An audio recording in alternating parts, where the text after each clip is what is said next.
Hello అండి. Saturday మేము బయటికెళ్ళామన్నమాట. Night వచ్చేటప్పటికి చాలా లేట్ అయిపోయిందండి. అందుకే కిచెన్ క్లీన్ చేయలేదు. వచ్చి పడుకొని పోయాము. ఇంకా మార్నింగ్ లేసి చూస్తే కిచెను మామూలుగా లేదనమాట. అర్జెంట్‌గా ఇదంతా క్లీన్ చేయాలని చెప్పేసి మొత్తం అంతా క్లీన్ చేశానండి. కౌంటర్ టాప్‌తో సహా, గ్యాస్ స్టవ్‌తో సహా మొత్తం క్లీన్ చేసేసుకున్నాను. అప్పుడు కొంచెం ప్రశాంతంగా ఉంది.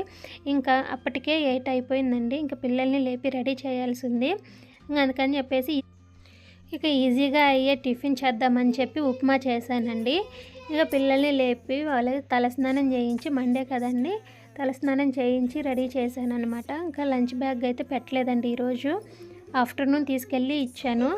ఒక వాటర్ బాటిల్ ఒక్కటి తీసుకొని వెళ్ళాననమాట. స్కూల్ దగ్గర వదిలిపెట్టేసి వచ్చానండి. That's it for today. Bye bye.